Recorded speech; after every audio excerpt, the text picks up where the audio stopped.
시청자 비평 플러스에서 YTN을 들여다봅니다. 미국 조지아주 배터리 공장 건설 현장에서 300명이 넘는 한국인 노동자가 미 당국에 의해 체포돼 약 일주일간 구금됐다가 풀려났습니다. 인권 침해 문제도 제기되고 있는데요. 관련 소식을 YTN은 어떻게 전했는지 뉴스 리뷰 Y에서 살펴봅니다. 화면 너머의 목소리까지 듣고 답해드립니다. 시청자 톡톡 Y로 도착한 의견들 함께 들어보시죠.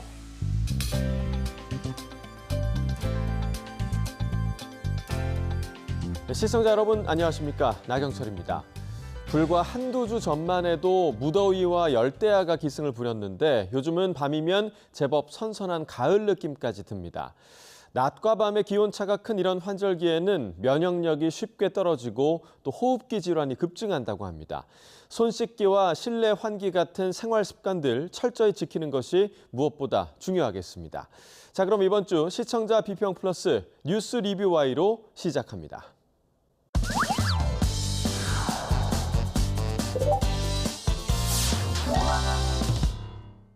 네, 오늘 뉴스 리뷰 Y 시간 YTN이 전한 한국인 노동자 구금 보도를 살펴보겠습니다. 함께 이야기 나눠주실 두 분을 모셨습니다. 먼저 김은정 시청자 평가원입니다. 이동우 해설위원 실장입니다. 현대차와 LG에너지솔루션이 합작해 건설 중인 미국 조지아주의 배터리 공장에서 300명이 넘는 한국인 노동자가 미 당국에 의해 체포되고 수용시설에 구금됐다가 풀려났습니다. 이 과정에서 인권 침해 문제도 불거졌는데요. 엄중한 사안인 만큼 언론에서도 무게를 두고 보도를 하고 있는데 YTN은 어떻게 보도하고 있습니까, 실장님? 아무래도 이제 이 사안은 외교적으로 상당히 민감한 부분이다 보니까 외교적 민감성에 상당히 좀 중점을 두고 보도를 하고 있는 그런 상황이라고 할 수 있겠습니다. 한미 동맹은 이제 안보뿐만 아니라 경제 협력 그리고 기술 협력까지 포괄하는 전략적 관계 아니겠습니까?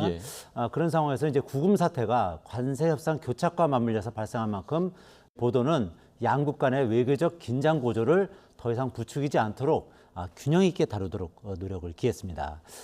또 미국 정부의 유감 표명과 재발 방지 약속 등 이제 긍정적인 메시지도 함께 전달해서 외교적 해법의 가능성을 열어두는 부분도 고려를 했고요.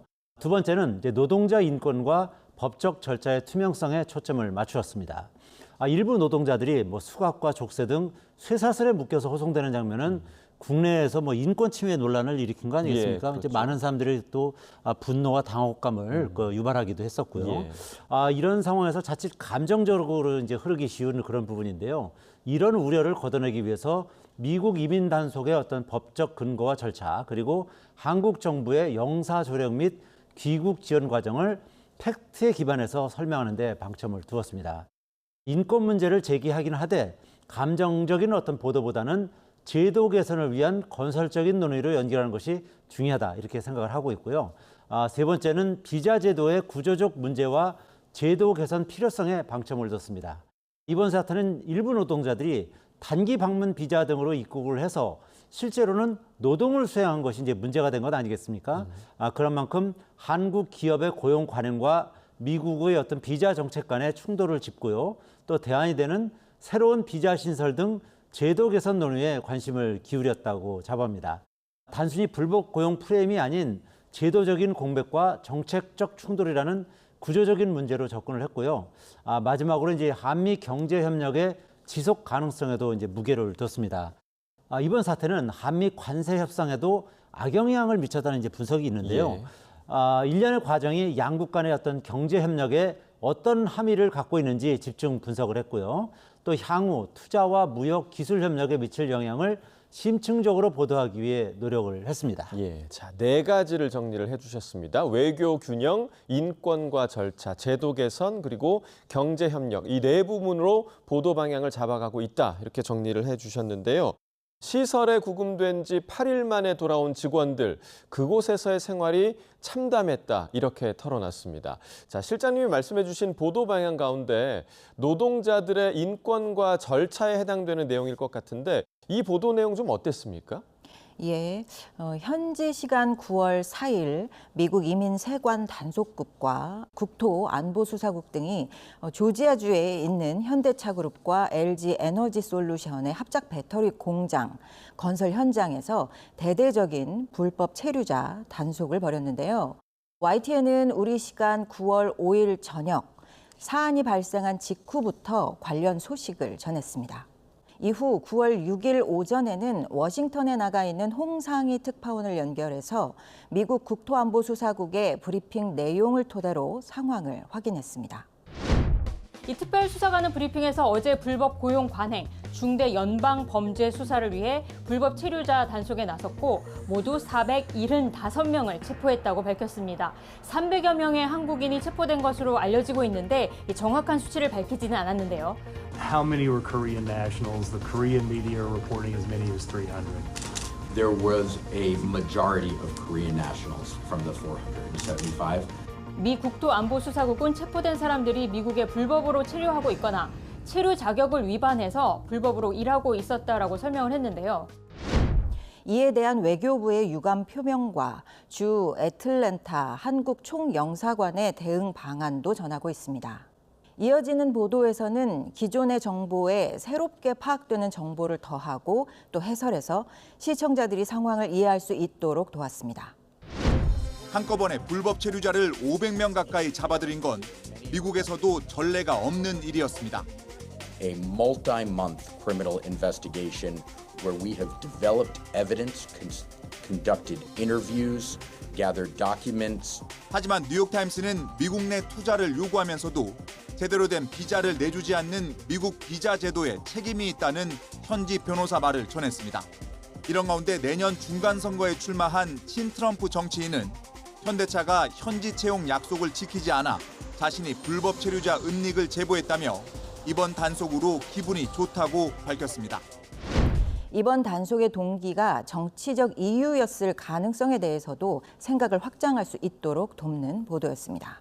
자, 민감한 시기인 만큼 정보 출처의 신뢰성과 또 교차 검증을 한층 더 강조하는 보도가 중요했을 것 같은데 그런 부분이 좀 충분히 지켜졌습니까? 방금 말씀하신 것처럼 정보 검증 차원에서 다소 아쉬운 면이 있었습니다. 예. 구금 억류되었던 300여 명의 귀국 일정이 예정보다 하루 늦춰졌는데요. 무사 귀환을 기다리던 우리 국민들은 애가 탈 수밖에 없었습니다. 지연 이유에 대해서 외교부가 밝힌 입장은 미국 측 사정이었는데요. YTN은 11일 새벽 정부 고위 관계자의 통화를 근거로 수갑 문제가 원인이었다고 보도합니다. 앵커의 질문과 전화 연결한 국제부 기자 모두 단정적인 표현이었습니다. 구체적으로 수갑을 채우는 문제가 원인이었던 겁니까? 네, 그렇습니다. 밤사이 정부 고위 관계자가 YTN과의 통화에서 밝힌 내용인데요. 앞서 조 현 장관의 관련 언급도 전해드렸습니다만 미국 측은 구금시설에서 나와서 전세기를 타기 전까지 수갑을 채우려고 했지만 정부가 이를 반대했다는 겁니다. 몇 시간 이후 아침 보도에서는 출국 지연 이유가 트럼프 대통령의 잔류 권유 때문이었다는 사실을 알립니다.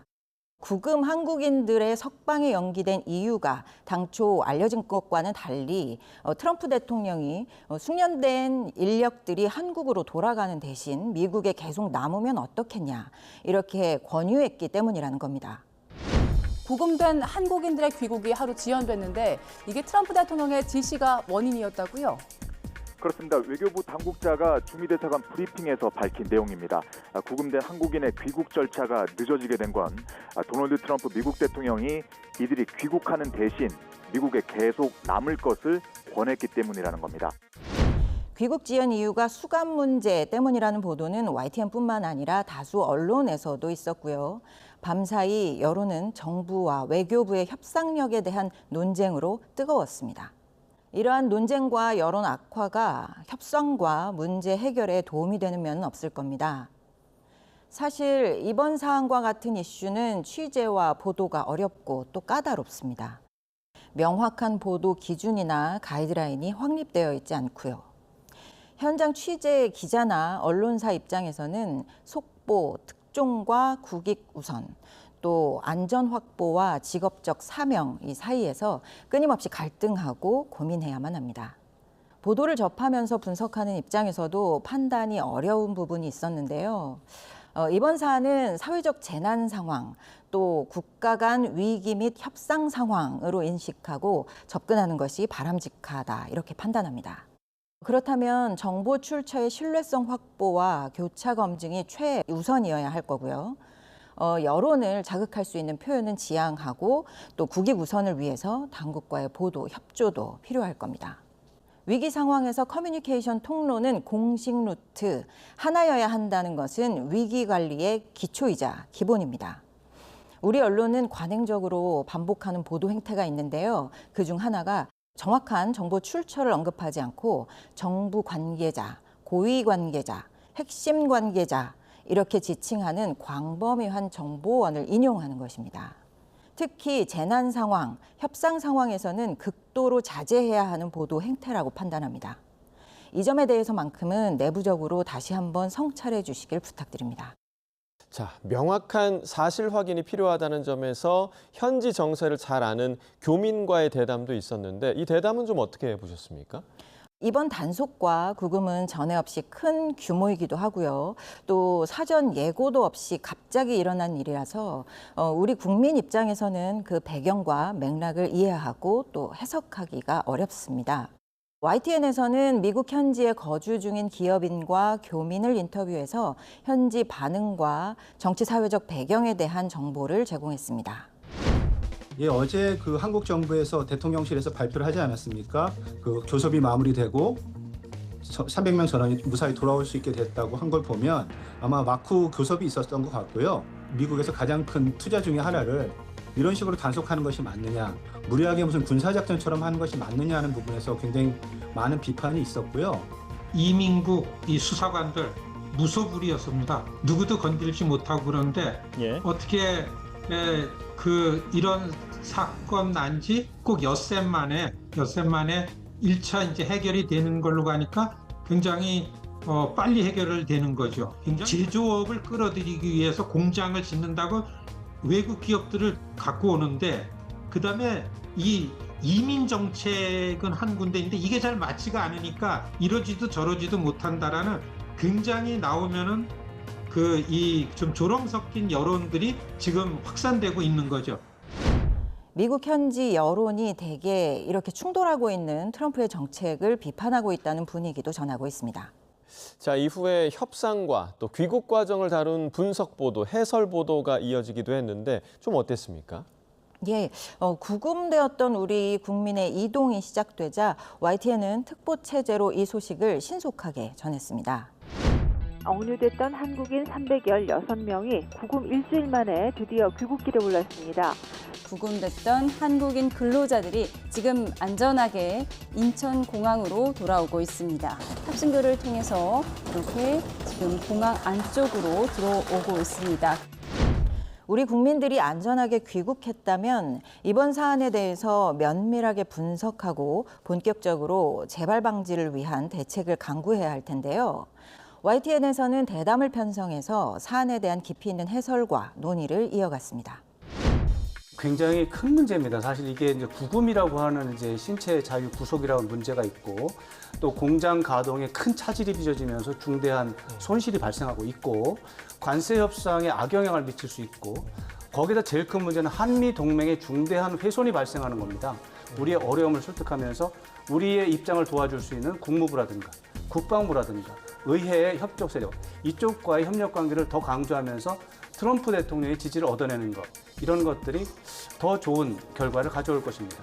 일단 비자 문제를 빨리 신속하게 B1 비자 이거를 확실하게 어떤 것까지 할 수 있다는 걸 딱 구분해주고 가능하면 한국인 쿼터를 빨리 확보해서 안심하고 투자를 하고 그리고 기업도 너무 서둘러서 투자하지 말고 그리고 안이하게 생각하지 말고 미국의 이 약간 부적절한 비자를 가면 언제든지 체포당할 수 있다는 각오로 확실하게 비자를 받고 보내고 그런 식으로 우리가 대응해야 될 것 같습니다. 또 이번 사안에 대한 기업들의 반응과 외신 반응에 대해서도 다루었습니다. 특히 이중적인 트럼프 대통령의 미국 정부를 풍자한 CNN의 보도가 인상적이었는데요. 미국의 CNN 등 외신들은 반 트럼프 시위대 현수막을 통해 한국인들의 분노를 전했습니다. CNN은 구금된 한국인 직원들이 혼란과 두려움 속에 일주일을 보냈고 오랜 친구가 얼굴에 침을 뱉는 것 같은 분노를 느꼈다고 보도했습니다. 이러한 보도와 논평들은 모두 구금된 한국인의 신변에 대한 협상이 진행 중인 상황이거나 또 그들 모두가 미국을 떠나기 전, 그러니까 미국의 통제 하에 있을 때 방송되었다면 걱정을 초래할 수도 있었을 거라고 봅니다. 그런데 구금되었던 국민들의 무사 귀환이 확인된 이후에 기획되고 방송되었다는 점에서 상황과 시기가 적절한 편성이었다고 생각합니다. 협상 과정에서 국내 정치 대결로 쟁점화하고 대립을 부각하는 보도나 논평들도 이번 YTN 보도에서는 비교적 크게 눈에 띄지 않았습니다. 자, 구금됐던 우리 노동자들 무사히 돌아왔고요. 이제 한미동맹의 돌파구를 짚는 보도들까지 이어지고 있는데 앞으로 한미 관계 어떤 부분에 주목해서 보도할 계획인지 궁금합니다, 실장님. 아무래도 이제 우리 정부의 어떤 외교적 대응을 정확하고 신속하게 국민들에게 알리는데 가장 큰 역점을 두고 이제 보도할 계획인데요. 예. 우리 정부는 이제 대통령의 직접적인 유감 표명과 또 외교부 장관의 긴급 방미 등 신속한 대응에 나섰고요. 이는 일정 정도 효과를 나타내고 있는 것으로 보입니다. 앞으로도 우리 정부의 대응이 얼마나 신속하고 또 효과적으로 이루어지는지를 바로바로 정확하게 국민들에게 전달함으로써 국민 보호에 대한 정부의 의지를 국민이 제대로 평가할 수 있도록 그렇게 하겠습니다. 특히 한미 간의 고위급 협의가 어떤 결과를 도출하는지, 향후 재발 방지 약속이 있는지 등을 구체적으로 다룰 예정입니다. 두 번째는요, 제도 개선을 위한 협상 내용에 방점을 두도록 하겠습니다. 외교부는 미국 측과의 협상을 통해서 향후 한국인의 미국 재입국 시 불이익 방지 그리고 비자 제도 개선 등을 논의하고 있는 상황인데요. 일각에서는 언젠가는 터질 게 터졌다 이런 반응도 있는 것이 사실입니다. 예. 근본적 해결이 반드시 필요한 사안이기 때문에 단기적 해결을 넘어서 장기적 제도 개선을 위한 협상 내용과 진전 상황을 심층적으로 추적해서 보도할 계획입니다. 또 세 번째는요, 기업의 책임과 대응 그리고 전략을 집중 보도한다는 방침입니다. 이번 사태를 통해서 우리 기업들이 미국에서 공장을 짓고 운영하는데 상당히 어려움이 있다는 것이 이제 실증적으로 드러나는 것 아니겠습니까? 예. 이를 계기로 해서 해외에서 분투하고 있는 우리 기업들의 현실적인 애로사항에 귀를 기울이도록 하겠습니다.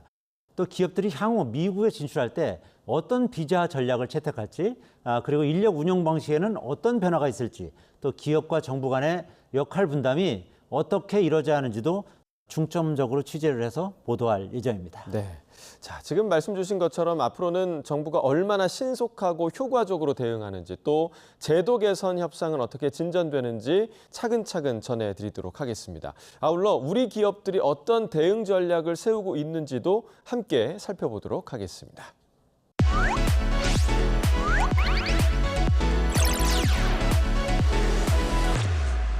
시청자의 알 권리와 보도 가치의 향상을 위해 노력한 방송을 꼽아보는 디딤돌 뉴스 시간입니다. 자, 평가원님, 이번 주 주목할 만한 보도는 어떤 보도였습니까?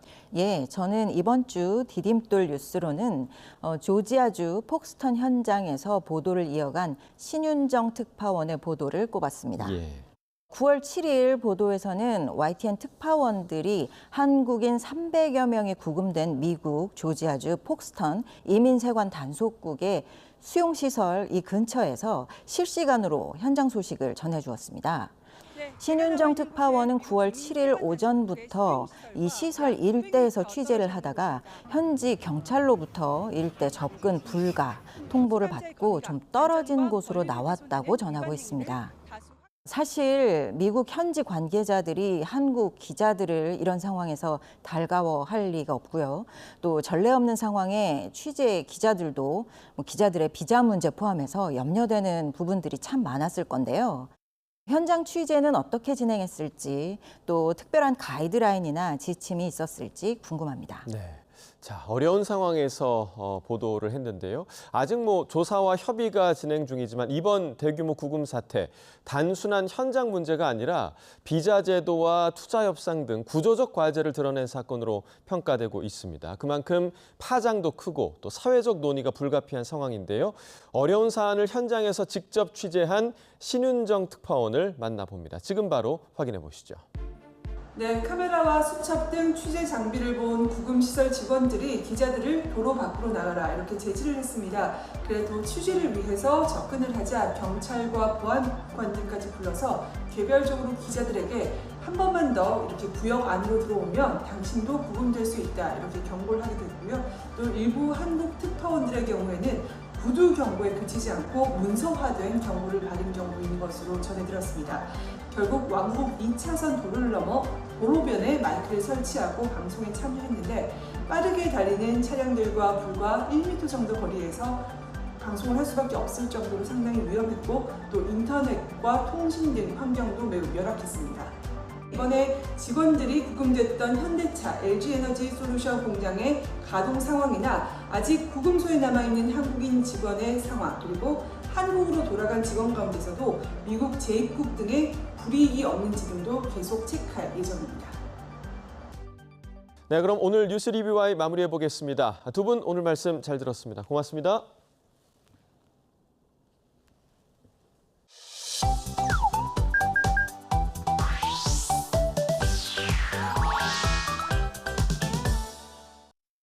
YTN을 향한 시청자 의견이라면 모두 귀 기울여 듣고 답하는 시청자 톡톡 Y 시간입니다.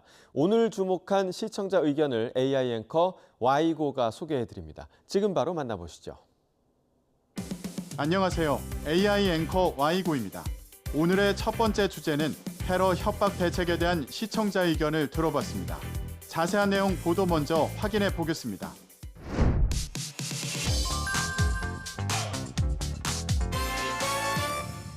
패스트푸드점과 콘서트장, 백화점에 폭발물을 설치하겠다는 테러 협박 예고글이 잇따라 등장해 작성자가 검거되는 일이 반복되고 있습니다. 최근 들어 테러 협박글로 문제가 됐던 사례들과 관련해 발생한 피해와 처벌 수준까지 짚어본 리포트가 있었습니다. 이달 초에는 서울 신세계백화점 본점 등에 폭발물을 설치했다는 글이 연이어 올라와 백화점에 있던 시민 4천여 명이 대피하고 2시간 넘게 영업이 중단됐는데 검거된 글 작성자는 중학생과 20대 무직 남성이었습니다. 보다 긴박한 사건들이 발생했다 할 때 국민 중에 한 사람이 피해를 갖다가 더 심하게 볼 수 있는 그 가능성이 있잖아요. 장난으로 한 행동들이 어떤 피해를 가져오는지 전문가의 인터뷰를 통해 들어본 보도였는데요. 최근 폭발물 설치 협박 사건들에 대해 다뤘는데 테러 대응 체계가 정비된 해외 사례들과 비교했다면 국내 대응 체계의 한계를 알 수 있었겠다는 시청자 의견이 있었습니다. 시청자 톡톡와에서 비교해서 보면 좋은 해외 테러 대응 체계에 대해 알아봤습니다. 보도의 사례처럼 불특정 다수를 대상으로 폭발물 위협을 가하는 행위는 형법상 공중협박에 해당합니다. 공중협박죄는 불특정 다수를 대상으로 생명과 신체 위해를 가하겠다고 협박한 경우 5년 이하 징역 또는 2천만 원 이하 벌금형으로 처벌하도록 규정하는데요. 형법상 벌금 규모는 우리나라나 해외나 비슷하다고 합니다. 미국 연방법 제875조는 불특정 다수에게 위협을 가할 경우 5년 이하의 징역형에 처하거나 징역형과 벌금형을 함께 부과하고 있는데요. 또 미국 일부 주에서도 형법에서 공중협박 행위를 다루고 있는데 여기서 공중협박죄의 법정 최고형은 5년 또는 10년이며 벌금형은 2만 달러, 하나 약 2,800만 원을 넘지 않는다고 합니다. 그리고 미국에서는 다수를 상대로 하는 위협이 포함된 글이 전송만 돼도 범죄가 성립한다고 합니다.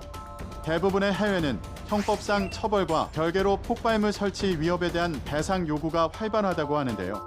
폭발물 위협으로 공공기관이나 기업이 피해를 본 경우 민사상 손해배상 규모는 더욱 커진다고 하는데요. 사례를 살펴보면 미국에서는 2022년 한 남성이 일리노이주 한 회사의 폭탄 폭발까지 2분 남았다고 위협 전화를 걸었다가 징역 3년형과 함께 45만 6천 달러, 하나 약 6억 3,800만 원을 해당 회사 측에 배상하게 됐습니다. 위협 전화로 회사 직원이 대피하는 등 회사의 피해 사실이 인정됐기 때문이라고 합니다. 다음으로 시청자 톡톡과의 두 번째 주제는 주한미군 부지에 대한 시청자 의견을 들어봤습니다. 어떤 내용을 담고 있는지 이어서 확인해 보시죠.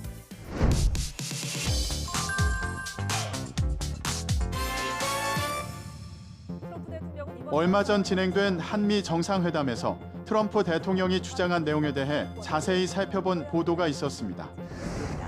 이재명 대통령과 마주 앉은 트럼프 대통령은 느닷없이 군사장비 구매 이야기를 꺼냈습니다. 정상회담 전부터 예상됐던 이른바 안보 청구서를 회담 첫머리부터 내민 겁니다. 트럼프 대통령은 또 미국이 한국의 방위비를 일방적으로 부담했던 건 전임 바이든 행정부의 실책이라며 주한미군 방위비 분담금 문제도 꺼내들었습니다. 한술 더 떠 현재 주한미군이 임대에 쓰고 있는 땅을 넘겨받아 대규모 군사기지를 건설해야 한다는 주장까지 내놨습니다. 트럼프 대통령이 주한미군 방위비 분담금 문제와 더불어 주한미군 부지에 대한 내용까지 언급했음을 짚었는데요. 한미 정상회담에서 트럼프 대통령이 꺼낸 주한미군 부지 소유권 이전에 대한 부분을 보도했는데 해외에 주둔하는 미군이 부지 소유권을 넘겨받은 사례가 있는지 궁금증이 남았다는 시청자 의견이 있었습니다. 시청자 톡톡아에서 주한미군의 부지 관련한 사례가 있었는지 살펴봤습니다. 보도에서 언급한 주한미군 기지에 대해 알아보면 주한미군 기지는 한국이 미국에 임시로 빌려준 부지입니다. 현재 주한미군은 경기 평택의 주한미군 기지인 캠프 험프리스를 포함해 7개 기지에 약 28,500명이 주둔하고 있는데요. 미국의 해외 기지 운영 구조는 크게 주둔군 지휘협정 소파에 기반한 사용권, 장기 인차 형태, 특수 협정 또는 점유 형태로 구분해 볼 수 있는데요. 디에고 가르시아 섬에 있는 미군 영국군 공동기지 같은 장기 인차나 쿠바 영토에 있지만 미국 통치를 받는 관타나모 해군기지 같은 특수 점유 형태는 역사, 지리적 특수성이 있는 사례라 주한미군 부지와는 성격이 다릅니다. 미국의 해외 미군 기지 128개 가운데 미국이 소유권을 보유한 사례도 없습니다. 독일, 일본, 이탈리아 등 모든 주요 동맹국에서 미국은 임대 방식으로 기지를 운영하고 있는데요. 이들 국가에선 임대료를 내고 미군 기지를 사용하고 있지만 한국은 미국 측의 무상으로 부지를 쓰도록 했습니다. 주한미군 지휘협정 제2조에도 미국은 상호 방위조약 제4조에 따라 대한민국 내 시설과 구역의 사용을 공여받는다. 미국이 사용하는 시설과 구역은 본 협정의 목적을 위하여 더 필요가 없게 되는 때에는 언제든지 합동위원회를 통하여 합의되는 조건에 따라 대한민국에 반환되어야 한다고 규정돼 있습니다. 마지막으로 오늘 시청자 톡톡아의 세 번째 주제는 강릉 가뭄에 대한 시청자 의견을 들어봤습니다. 이어지는 내용도 지금 바로 만나보시죠.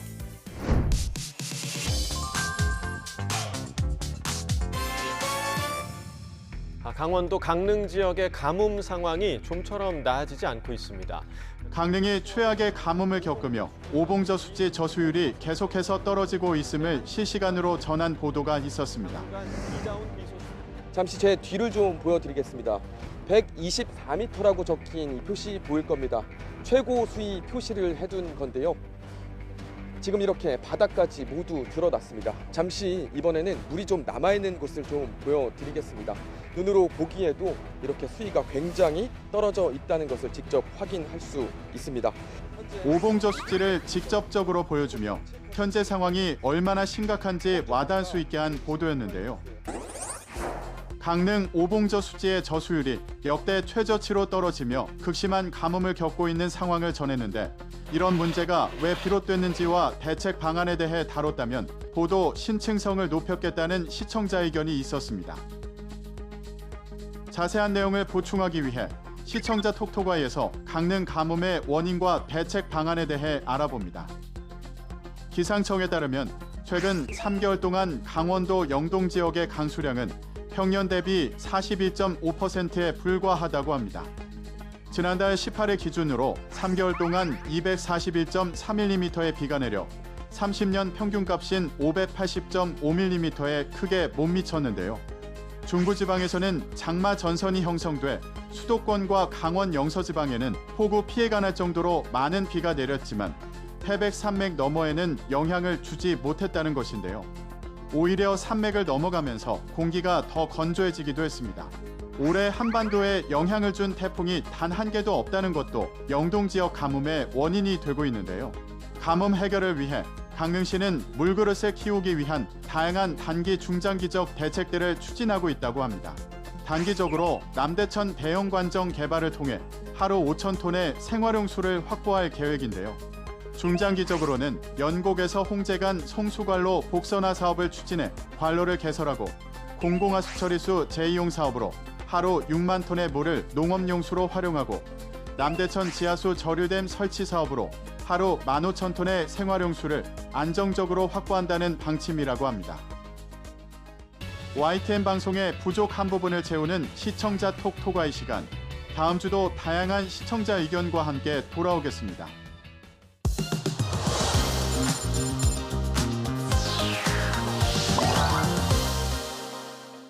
YTN의 보도를 되짚어보는 데 있어 시청자 여러분의 목소리는 중요한 기준이 됩니다. 방송에 대한 여러 의견들 SNS와 홈페이지를 통해 남겨주시고요. 시청자 비평 플러스는 다음 주 보다 깊이 있는 시선으로 찾아뵙겠습니다. 시청해주신 여러분 고맙습니다.